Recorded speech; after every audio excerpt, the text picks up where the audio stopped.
Hi, my name is Jim Ferrero, and this is class number 5 out of 9 of the Intercambio Citizenship Prep class. Uh, if you have a question about anything I say during this video, or any question at all pertaining to citizenship, naturalization, the tests, anything, or anything between our classes at any time, give me a phone call and send me a text, 720-660-5791. All I ask is you tell me who you are so I know who I'm talking to. I usually get back to you the same day. But feel free to send a text and ask your question.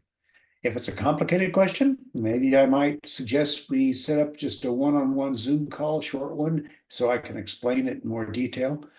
Or if it's a situation where I think you need to talk to a lawyer, I'll be the first person to tell you that and recommend that you need to seek legal advice.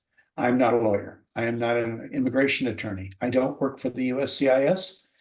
I'm just a volunteer with Intercambio. But I have been doing this for about 10 years now with quite a bit of success.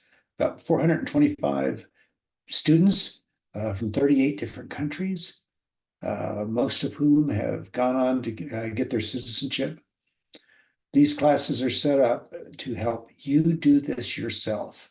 The whole process of naturalization, filling out the forms, going through the interview, taking the test is designed to be done by you. People just like you do it all the time.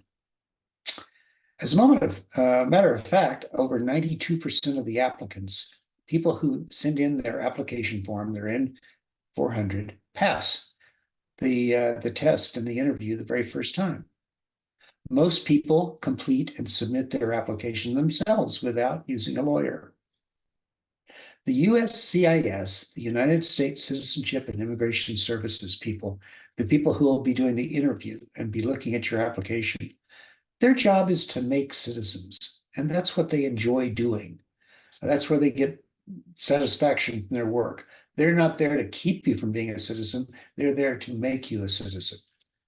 This is the kind of thing with their help, with the help of this class, with our support, the support of this community that you're part of and I'm part of, um, will show that you can do it. This is something you can do. English is perhaps not your first language, probably not. And people are very often concerned about the quality of their English. And sometimes when they start looking at the N400, they can get a little intimidated because some of the words that are used in the application form and the process, and even in the oath of citizenship, are not words that you probably use all the time or words that have come up in your English studies. I've gone through and made a list of the words that I think are might be challenging for you. And I've got a form here, and I'll show it to you on the screen. And this is something, if you would like to get it, let me know and I can send it to you. But first, let me go ahead and bring up a copy of the N400 and talk about that. The N400, let me get it big enough so you can see it. The N400, the application form for citizenship, naturalization, has some words in it that, like I say, you may not be familiar with. The form itself is divided up into 18 parts. This is part one. Part two is here, information about you. Part three is if you need help because you have a disability or an impairment. Part four is how to get a hold of you. Part five is where you live, that sort of thing. So I've broken down the words that you might encounter in this by how they appear in this form in the order, by the part number, by the item number of the question, and I'll show, and also referencing the page. This is page 1 of 20. Okay. So some of the words that you might find unusual or challenging is right here at the beginning. if your biological or legal adoptive mother or father, biological or legal adoptive, even the word naturalization and past tense, naturalized.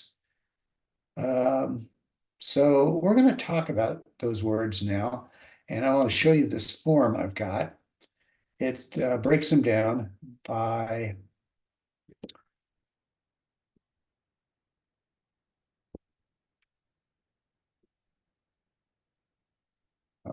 there we go.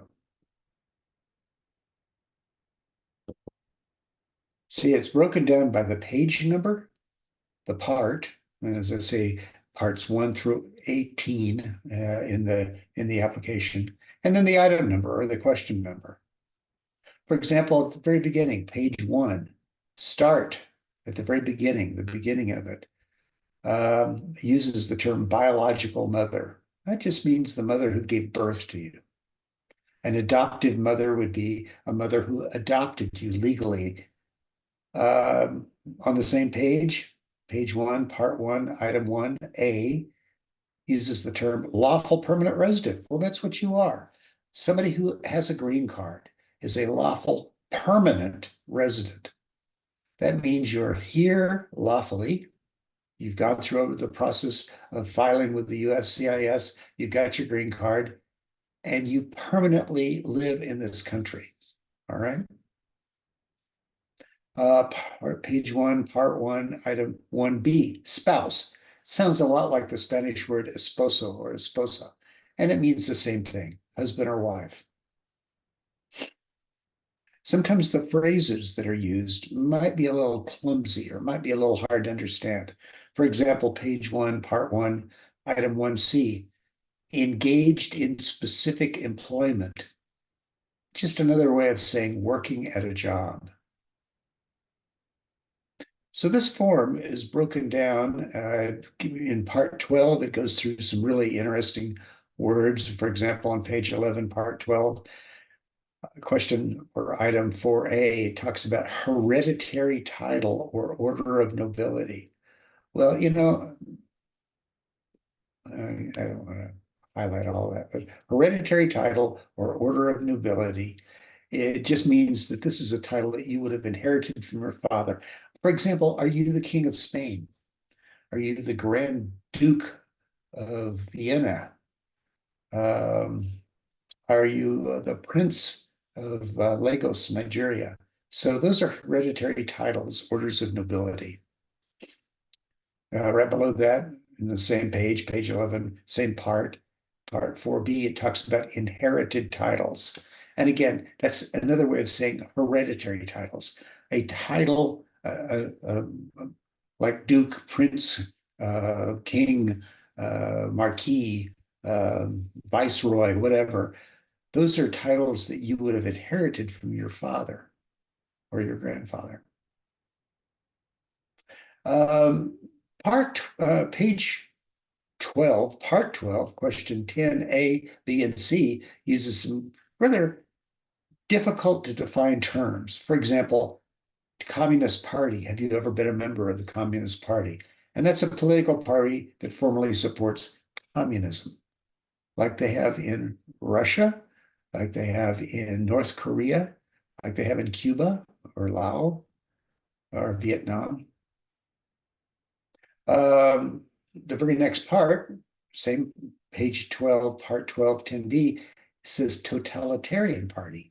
And that is a single political party based upon dictatorial power. All the power is in one place, in one person or one group of people. And that's a totalitarian party. They don't allow any other parties. And then 10C talks about a terrorist organization. That term may be a little more familiar, but a terrorist organization is one that uses the unlawful use of force or violence against persons or property to intimidate or coerce a government, the civilian population, or any segment in furtherance of political or social objectives. Really long definition, but basically a terrorist organization uses violence. Anyway, you get the idea on how this form works. As you're going through the N400, you're going to find words that you're not comfortable with. That's okay. It doesn't mean you can't speak English or your English isn't good enough. It just means you need to learn that word or find out more about it. So I recommend going through the N400, just reading it over, maybe not all at once, do just 2 or 3 pages at a time, and circle the words you're not familiar with. And then you could use that form, like I say, that I've come up with. I'll be happy to send that to you. Or you can just go online and Google the word that you're not familiar with and or ask somebody or ask me, send me a text.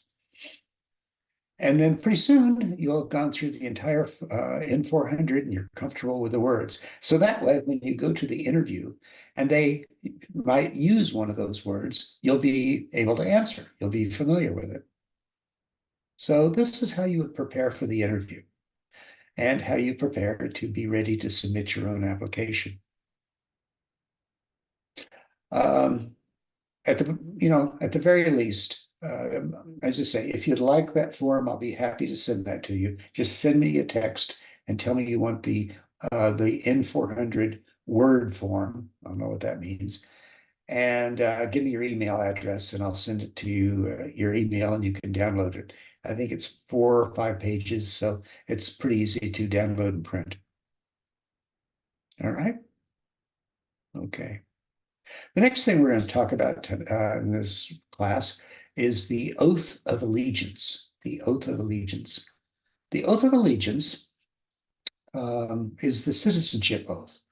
And after you submit your form, you go for your biometric, you wait, you go in for your interview, you have your interview, you pass the test, you're ready to be a citizen. The last thing is they give you the oath of citizenship. And this is not something you have to memorize. It's actually in the handbook. It's in part 12, page 64. You can look at it. I'm going to bring it up here on the screen in a minute. You don't have to memorize it because the way they give it to you is the person administering the oath, whether it's the officer who does your interview, or maybe you come back for a ceremony, just depends on what they're doing at that point in time. They give you a few words, 2 or 3, or maybe at most 4 words to say out loud. You say out loud, and then they give you 4 more. You say out loud. They give you 2 more. You say it out loud. At the very end, the last phrase is, "So help me God." And the minute you say that, you're as much a citizen as I am. All right? That's the last thing, your oath of citizenship. I'm going to go ahead and bring that up on the screen now. And this is actually in your handbook. As I say, it's part 12 of the handbook on page 64. And we're going to make it just a little bit bigger too. Now, the oath of allegiance is basically, the whole thing can be summarized that you are promising to uphold the laws and support the Constitution of the United States. That's really what this is about. But it uses some words that go back to the 1700s even. So words that people don't normally use anymore. But we're going to go through it so you understand. Starting with the term oath of allegiance. And you remember when I was telling you how you'll have to take an oath to tell the truth? And they may ask you if you know what an oath is. Well, an oath is a promise or a commitment. And allegiance simply means loyalty. All right. Allegiance is your complete support. You may have allegiance to your spouse, your husband or your wife. You completely support them. You believe in whatever you believe most strongly in. Maybe it's just simply family. But allegiance is what you give your complete support to. So the oath of allegiance is you are promising to be loyal to the United States.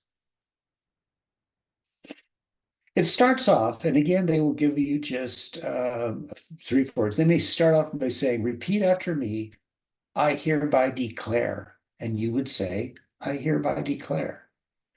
Well, I hereby declare, all right?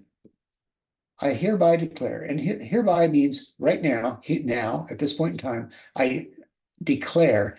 And if you look down here, I've given the definition of the words. So to declare is to state something out, to say something out loud and publicly. You're declaring it. This is something you're saying out loud. So I hereby declare, to state out loud or publicly, on oath, and again, that word oath, promise or commitment, that I absolutely and entirely renounce and abjure. Well, renounce and abjure, they say they mean the same thing. And that down here, the definition is to retract or withdraw.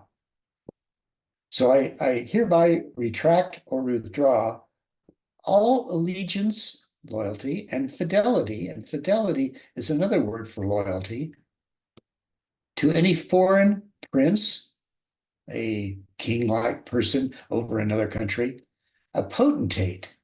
And a potentate, if you look down here, the definition is a national leader. A potentate is a national, gosh, I can't get this to stick.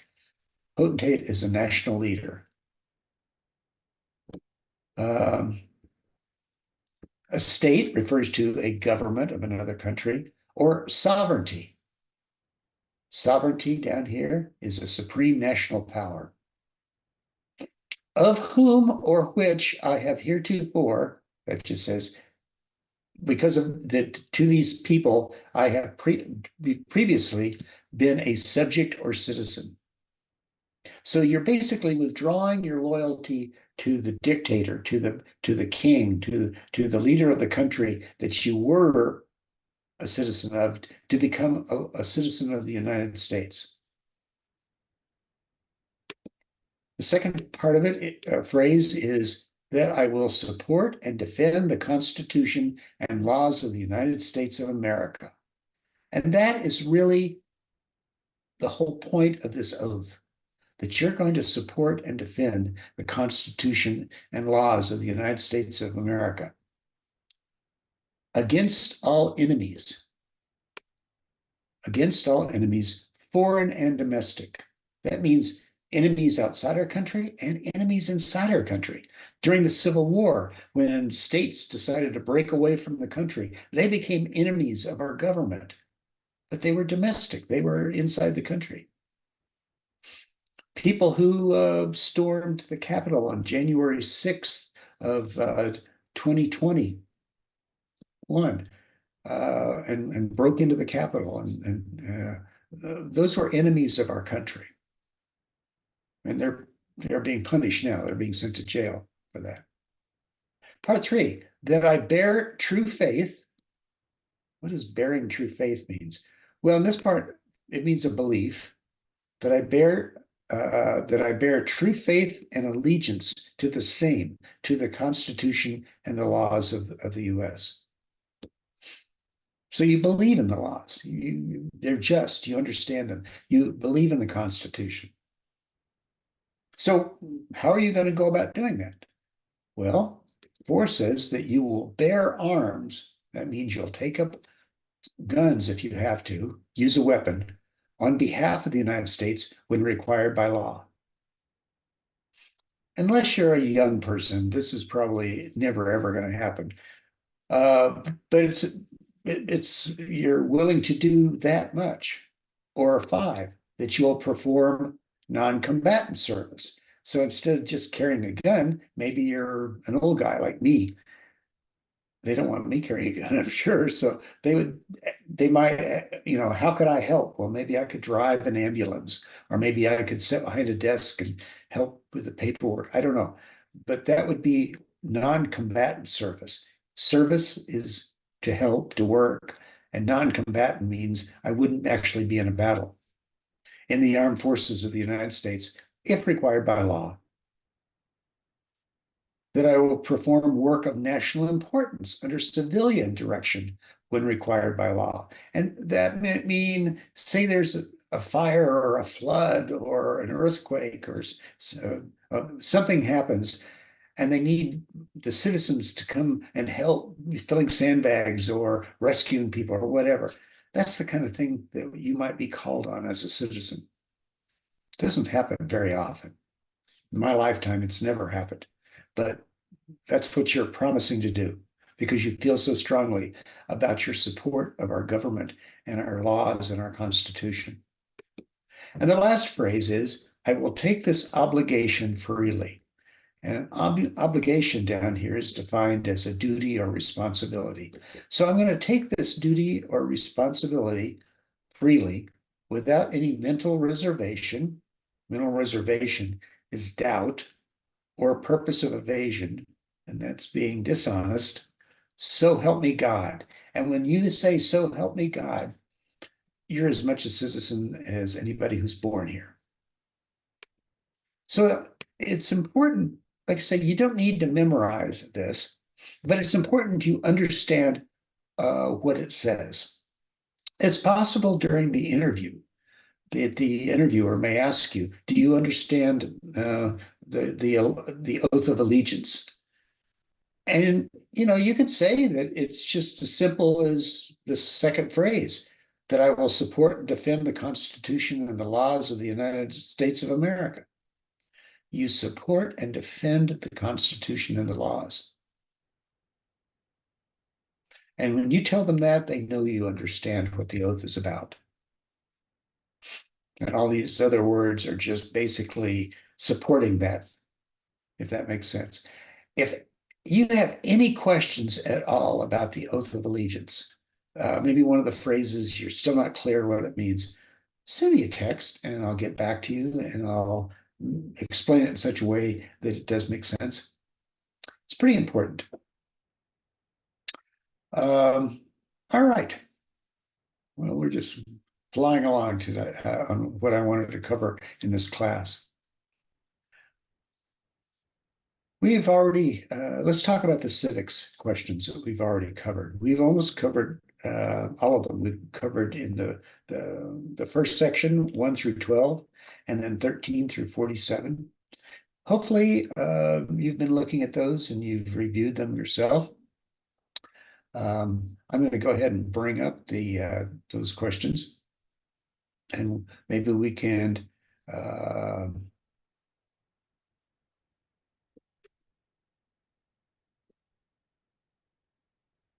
review these a little bit, okay? So let's go back to the very beginning. What is the supreme law of the land? And if you know that, say it out loud. But what is the supreme law of the land? The supreme law of the land is the Constitution. The idea of self-government is in the first 3 words of the Constitution. What are those words? Well, the Constitution begins with the phrase, we the people, because we the people who are living in America are the ones who live under the Constitution and support it. That's self-government. We don't have a king over us. We don't have a dictator over us. It's the people. We elect other citizens to represent us in Washington and in our state capitals to help make the decision, make the laws. But it's a government made up of citizens just like us. What is an amendment? Well, an amendment is a change or an addition to the Constitution. What is one right or freedom in the First Amendment? Speech, freedom of speech. How many amendments does the Constitution have? 27, only 27. What did the Declaration of Independence do? Well, it declared our independence from Great Britain. It said we're free. What is the rule of law? Everyone must follow the law, or no one is above the law. Because again, we are a group of citizens who we govern ourselves, and we choose other citizens from among us, and we elect them to represent us and make the laws. Uh, no one is above the law. Our leaders must follow the law. The government must follow the law. Everyone must follow the law. Can you name one branch or part of the government? And hopefully you can remember that sheet I put up there that showed the three groups: the president, the executive branch, Congress, or the legislative branch, the courts, the judicial, the courts, those three branches that are equal. So you only have to name one, and you can call it by one of the two names it has. You could say Congress or legislative, or you could say president or the executive, or you could say the courts or the judicial. Any of those would be correct because they're only asking you to name one branch. What stops one branch of government from becoming too powerful? Checks and balances. They check and balance each other out. They also have separate responsibilities, separate powers, so separation of powers. Who makes the laws? Congress. And what are the two parts of Congress? The Senate and the House. How many senators are there? Well, there are two from each state, and there are 50 states, so there are 100 senators. And we elect a senator for 6 years. How many, the House of Representatives has how many voting members? There are 435. So why do some states have more representatives than others? Because they have more people in those states. There's more population they represent. And a U.S. representative serves for how many years? 2 years. What's the name of the president now? President Biden. And what's the name of the vice president now? Kamala Harris. She used to be a senator, by the way, from California before she became vice president. If the president can no longer serve, who becomes president? The vice president. And if both the president and the vice president can no longer serve, who becomes president? The Speaker of the House.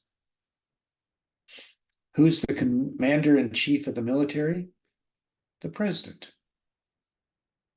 Who signs bills to become law? The president. And who can veto bills? And again, veto means that the president decides he doesn't agree with a bill that Congress has just sent him to sign, so he vetoes it. It goes back to Congress, and if they can get more people to vote for it, and it gets a super majority, then it goes back to the president, and he has to sign it then.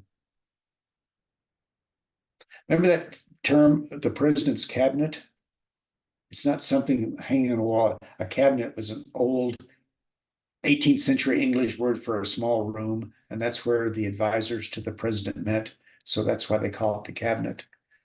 So the president's cabinet advises the president. And you have to give two cabinet level positions. You might say the vice president, the attorney general, or you might say the secretary of energy and the secretary of transportation. You pick two, but you only have to give two. What's the highest court in the land in the United States? The Supreme Court. And there are 9 justices on the Supreme Court. And John Roberts is the Chief Justice. And go ahead and look at question 41 and 42 on your own. I want you to look at those and read over them, because this could be confusing when you hear the interviewer ask these questions, because these two questions sound somewhat alike. Under our Constitution, some powers belong to the federal government. And this is the key difference, the federal government. Under 42, under our Constitution, some powers belong to the states. So 41 and 42 refer to the fact that the Constitution allows the 50 states to have some powers, like they can issue driver's license, and they're the ones who have the police forces, the fire departments, and the schools. Those are the state's responsibilities. But the federal government, the overriding federal government, they're the ones who print money that all 50 states use the same money. And they're the only ones who can declare war. So the state of Florida cannot declare war on Cuba. It has to be the entire United States. Only the federal government can create an army or a navy or an air force. And only the federal government can create treaties. So different responsibilities for the two groups, the federal government and the state group. You need to know who your governor is, who the two senators are, who your representative is, the House of Representatives, and your governor. So you need to look those up and be comfortable. You know who they are. You also need to know where the capital of your state is. I'm in Colorado, so my capital is Denver. What is the name of the current Speaker of the House right now? His name is Mike Johnson. He might remain Speaker unless he gets voted out until this fall in 2024 when there's an election. Possibility that might change. If it does change, I'll let you know and you can make a change in your book. So now we're going to talk about rights and responsibilities, questions 48 through 57. A shorter list than yesterday. All right. The rights and responsibilities. Those two words, rights and responsibilities. Rights are something you can do. That's your right.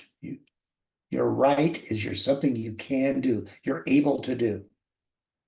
A responsibility is something you should do.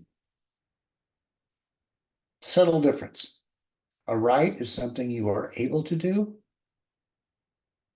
A responsibility is something you should do. And we're going to talk about those now. So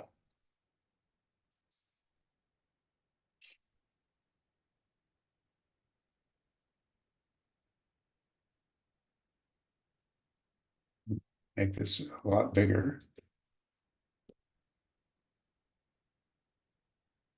So this is the study tool for part C, which we're going to go through. Those are questions 48 through 57. Voting rights. All right. The Constitution has four amendments that have expanded the voting rights to citizens as the United States grew and things happened. And you need to only know one of those. The most recent change amendment that has to do with voting is the fact that citizens 18 and older can vote. Before that was passed, and it was passed in my lifetime in the early 1970s, you had to be 21 years of age to vote. So before I could vote the very first time, I had to wait till I was 21. But then they passed the amendment to allow citizens 18. The primary reason for that was at the end of the Vietnam War, towards the end of the Vietnam War, we were drafting young men. Only young men were drafted. We were drafting young men who were 18 years of age, but they couldn't vote. And it became obvious to everyone, well, if somebody is old enough to fight and die for our country, they should be old enough to vote. So they added an amendment, citizens 18 and older can vote. Before that, they had to pass an amendment that says you don't have to pay a poll tax to vote. And this was to remedy a problem primarily in the South, the former Confederate states, where they were keeping Black people from voting and actually also keeping some Hispanic people from voting in Texas and in Southern California by telling them that they had to pay a tax to vote. And they would make that tax figure so high that poor people couldn't afford it, so it didn't allow them to vote. Well, that's not right. So they passed an amendment that says you don't have to ever pay to vote.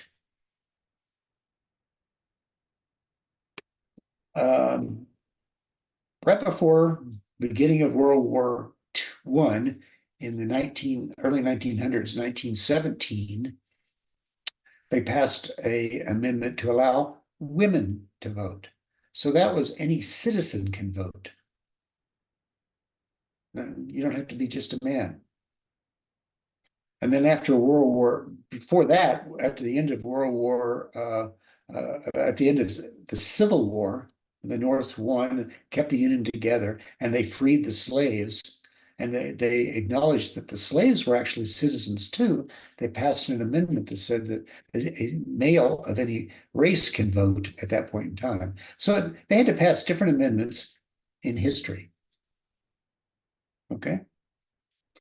What is one responsibility that is only for US citizens? Well, to vote. That's one responsibility only for US citizens. And that's why you'll be able to vote the minute you become a citizen. What is one right only for US citizens? Well, again, it's a right and it's a responsibility to vote and also to run for office. That's your ability. You can if you want to. You don't have to. And then the last thing just to keep in mind is citizens must be 18 years old to vote for president. So those are voting rights. Responsibilities. And again, responsibilities are, and rights and responsibilities, those two words, people get confused about. A right is something you are able to do, a responsibility is something you should do. So the Bill of Rights, and you remember we talked about this, the Bill of Rights is not named after a person, it's not somebody named Bill. A bill is a list. So the Bill of Rights, the First and the Second Amendment promise that everyone living in the US has the following rights: freedom of expression, freedom to petition the government, freedom of speech, freedom of worship or freedom of religion, freedom of assembly, you can meet, and then the right to bear arms, the right to own a gun. We show loyalty to the flag and the United States when we say the Pledge of Allegiance. The Pledge of Allegiance is something kids say in school. It's usually said at the beginning of most government meetings like city, county, state. And that Pledge of Allegiance just reminds us of what we are promising to be loyal to and support. So the Pledge of Allegiance says, I pledge allegiance, again, I pledge loyalty to the flag of the United States of America and to the republic for which it stands. That flag represents our government. One nation, indivisible, with liberty and justice for all. Indivisible. We're not going to break it apart and have states declare their independence. But everyone has liberty and justice. So that's the Pledge of Allegiance. And we show loyalty to the flag and the United States when we say that. Two responsibilities. Again, responsibility is something you should do.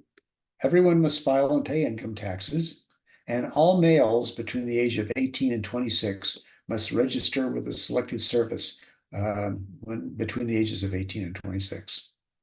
All right. So those are the key elements in the next several questions. We're going to go over those now.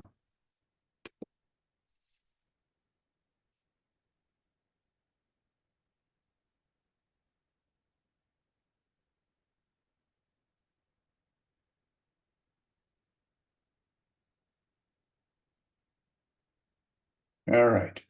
So let me scroll down to 58. Oops, I'm sorry. Scroll down to 48. I'm sorry. So this is rights and responsibilities. Make that a little bit bigger. All right. There are 4 amendments about who can vote. You have to describe one of them, just one. You don't have to describe all 4 of those amendments. So pick one that you think. Maybe any citizen can vote. Men can vote, both vote, or citizens 18 and older can vote. Pick one of these 4, and that would be any one of these would be acceptable and correct. What is one responsibility that is only for United States citizens? Well, only citizens can serve on a jury, or vote in a federal election. Name one right only for a United States citizen. Again, it's a right, something you're able to do. What is one right? Again, vote. So it's a right and a responsibility. And also, they have the ability to run for federal office. The minute you become citizen, you can file and run for office. We have a number of immigrants who became US citizens who are currently serving in the House of Representatives. I don't believe the Senate had, but the House of Representatives do. And there are people at the state, at the city, at the county level who are immigrants, who are people who came here and became citizens. Once they became a citizen, they could run for office. What are two rights for everyone living in the United States? Two rights? Well, this goes back to the First and the Second Amendment of the Bill of Rights: freedom of expression, freedom of speech, freedom of assembly, freedom to petition the government, freedom of religion, and the right to bear arms.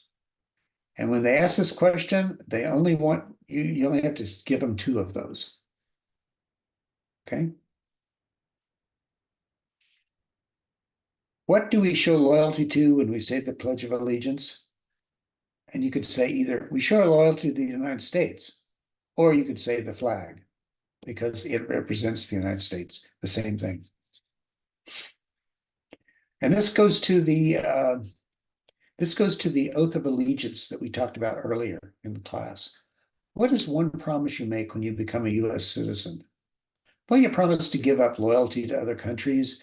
You promise to defend the Constitution of the United States. You promise to obey the laws of the United States.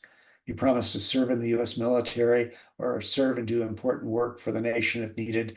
And you promise to be loyal to the United States. All right, so you'll have to give one of these. So maybe that might be the easiest one to remember. You promise to be loyal. How old do citizens have to be to vote for president? 18. What are two ways that Americans can participate in our democracy? And again, just have to give two of these. Well, you can vote, or you can join a political party, or help with a campaign. You can join a civics group. You can join a community group. You can give an elected official your opinion on an issue. You can do that now, actually. You don't have to wait to be a citizen. You can write to your representatives or to your senator and give them your opinion about something that's going on that you feel strongly about. You can call your senators and representatives. Their offices have published phone numbers. They have email addresses. And when you send them an email, you'll get an answer back. Publicly, you can publicly support or oppose an issue or policy. You can run for office. You can write to a newspaper. So those are ways that Americans can, some of these you can do, and then some of them you have to wait till you're a citizen, but you can participate in democracy. When is the last day you can send in your income tax forms? Everyone knows this one, April 15th. And when must all men register for the selective service? Between the ages of 18 and 26. All right. The rights and responsibilities can be confusing. The difference between a right and a responsibility. But think about what you're allowed to do and what you should do. And think in terms of that. And they answer this. Something else to be careful of is when they ask the question, there may be a whole bunch of answers that they'll accept, but they may only want one thing. So listen for, give me one or give me two in the question. All right. All right. I'm going to go back to the PowerPoint. And again, if you have any question about rights and responsibilities, you can send me a text and I'll be happy to explain. How do you know you're ready to submit your application? Maybe you haven't, if you have not sent in your application already, how do you know you're ready? Well, you have the fee money, the money that's required. You you've reviewed the in 400 and you've answered all of the questions in parts 1 through 13, and you have the necessary documents, the copy of both sides of your green card and your current marriage documents. If you can answer all these questions with yes, then you're probably ready to submit you're ready to submit. So do you have your money? And right now the fee total is $725. That's $640 for the actual fee and $85 for the biometric. The after they take your fingerprints and your picture, they do a background check on you, and that's what you're paying for. Yeah, you're not paying for them to take your picture. You're paying for them to use that picture to do a background check on you. Okay. So they may use the photograph and the fingerprints they already have on file, but you still have to pay that fee. Have you answered all the questions on all 20 pages, uh, and particularly parts 1 through 13? If you've answered them all, you're ready to fill the thing out and do it. Either do it online or do it, mail it in.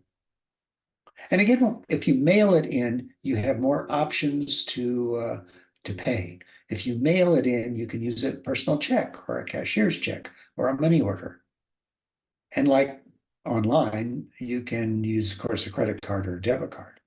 But also, if you want to apply for a reduction or a waiver of the fee because your income level it falls below those published guidelines, federal guidelines, which I've talked about previously, you can have your fee cut in half if your family income, if you have a family of 4 and your income is between $60,000 and $45,000.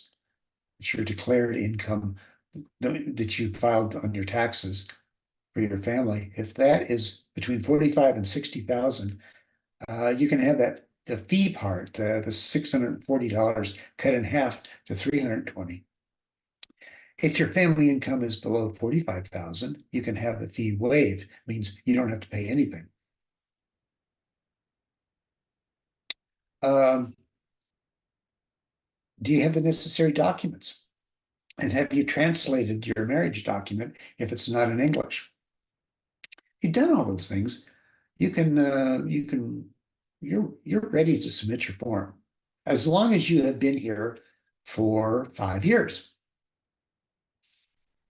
yeah, or 3 years if you're married to a U.S. citizen. You can actually submit your application 90 days before that anniversary of 5 years or 3 years. So, you can do it a little early. All right. Besides taking these classes, how do you prepare for the interview? Well, you should be doing it on your own as well as attending classes. And here's some ideas. Pick a time of day when you're not going to be interrupted. It's just your time of day. And when you first start off, you don't have to do this every single day, maybe only 3 times a week when you first start. But pick a time. Maybe it's before everyone wakes up in the household. Make yourself a cup of coffee and sit down. And you only really need to pick, to do 30 minutes at a time. Okay, just 30 minutes, 3 times a week, at a time of day that you won't be interrupted. I've had students tell me they like to do it on their lunch hour at work because they can go out and sit in their car and not be interrupted. Um, Sometimes you want maybe wait until everyone's in bed and do it at night. Depends if you're a morning person or that person, but pick a time. 30 minutes is all you need, 3 times a week. And what do you do during those 3 times, those 30 minutes? We'll spend 10 minutes doing maybe 5 or 10 of the civics questions, reading over the questions and the answers until you're really comfortable. You understand both the questions and you understand the answers. But you can't do all 100, just do maybe 5 or 10. Spend 10 minutes working on the English words in part 10 of your handbook that you've circled that you know you need to work on, recognizing when you hear them out loud, saying, pronouncing them out loud, say them out loud. And then this is another reason to go and sit in your car with the doors closed so nobody thinks they can't hear you talk. But practice saying the words out loud. Practice writing the words out. Practice writing them on a piece of paper so you know how, you can spell them. Practice knowing what they mean. And spend 10 minutes looking at some part of your N400. Maybe you want to just do two pages at a time. Just 2 pages. Read over all the questions so that you understand the questions, or you're comfortable you understand the questions, and you understand your answers that you gave to them. Now, as you get closer to your interview date, and after you turn in your application, you'll have set up your case status account. And when you go online with a case status account, you pretty well know when they're going to be calling you. They're going to give you a good estimate that it's going to be 6 months, it's going to be 4 months, it's going to be 8 months. As you get closer to that time, start studying with somebody else so that they can read the civics questions out to you and you can hear them and you can answer out loud. Do the same thing. Give them a blank copy of an N400 and they can just read the questions to you. And you can tell them how you answered the questions in your application. So studying with somebody else. You can have them help you on the English by having them make up sentences with that simple list of words that are in part 10 in your handbook. So that's how you can study. So it's important that you attend the classes, and you can take the classes more than once if you wish.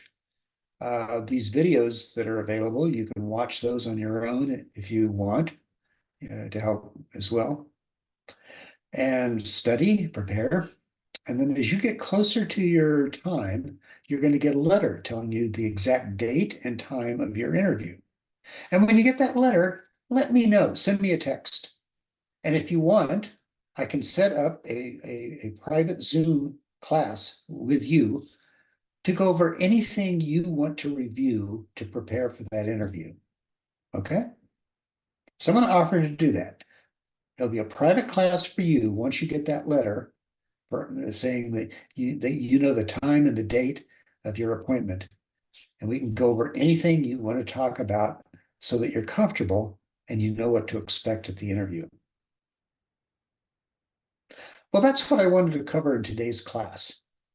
And if you have a question about anything, by all means, send me a text. And thank you. And I look forward to seeing you in class. And you can ask questions there when you're in class. But thank you very much and good night.